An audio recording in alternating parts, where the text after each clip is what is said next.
Ladies and gentlemen, we've all been there.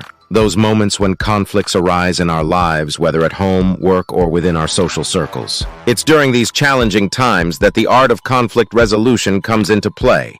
This skill is not only valuable, it's necessary for maintaining healthy relationships and fostering a harmonious environment.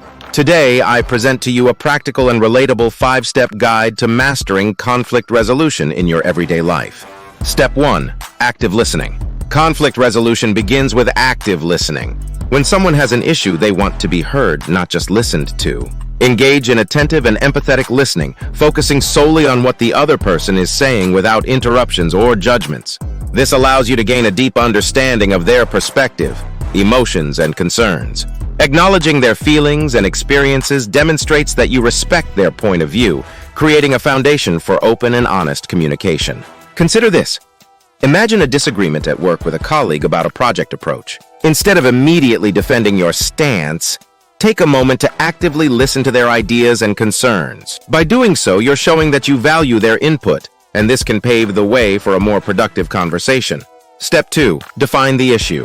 Clear communication is essential to conflict resolution. Misunderstandings and miscommunications are often at the root of conflicts. It's crucial to define the issue at hand. Encourage both parties involved to express their concerns, needs, and expectations. This step promotes clarity and ensures that everyone involved is on the same page. For instance, in a personal relationship, if you're experiencing a conflict with a friend regarding a canceled plan, take the time to express your feelings and understand their reasons. Defining the issue can often unveil the underlying cause of the conflict and lead to a resolution that satisfies both parties. Step 3. Brainstorm solutions. Conflict resolution isn't about one person winning and the other losing. It's about finding common ground and working together. In this step, encourage both parties to brainstorm potential solutions. The focus here is on generating ideas, not passing judgment. Be open to different perspectives and solutions. By doing so, you create an environment where compromise and collaboration can thrive. In a family setting, let's say there's a conflict about how to divide household responsibilities. Sit down together and brainstorm various ways to manage these tasks. By involving all family members in the brainstorming process, you can find solutions that work for everyone. Step 4. Choose the best solution. After brainstorming, it's time to evaluate the proposed solutions. Consider what is most fair, practical, and aligned with the interests and needs of everyone involved.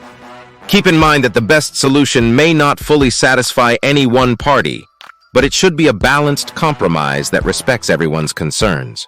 In a workplace scenario, think about a conflict related to a team project. You've brainstormed various solutions, and now it's time to choose the best one. Consider factors such as project deadlines, the team's skills, and available resources to determine the solution that benefits the project and satisfies team members. Step 5. Implement and follow up. Conflict resolution doesn't end with choosing a solution. Implementation and follow-up are equally important. Once a solution is agreed upon, outline the specific actions, responsibilities, and timelines. Implement the plan and monitor its progress. Regularly follow up to ensure that the resolution is working effectively. Be open to adjustments if necessary. Effective implementation and follow-up are key to maintaining trust and preventing future conflicts. In a friendship scenario, let's say you've resolved a conflict about miscommunication. The chosen solution is to maintain open and honest communication. Implement this by setting aside time for regular check-ins and conversations. After a few weeks, follow up on how well this solution is working and make adjustments if needed. In conclusion, conflict resolution is not just a theoretical concept. It's a practical skill that can be honed and applied in your everyday life. By actively listening, defining the issue, brainstorming solutions, choosing the best one, and following through with implementation, you can navigate conflicts with confidence and foster stronger relationships. Remember, conflicts are not merely obstacles, but opportunities for growth and understanding.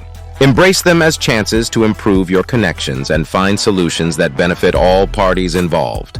Conflict resolution is a valuable skill that can lead to positive change and stronger bonds in your personal and professional life. Thank you for your attention, and I encourage you to put these steps into practice, making conflict resolution a positive force in your everyday life.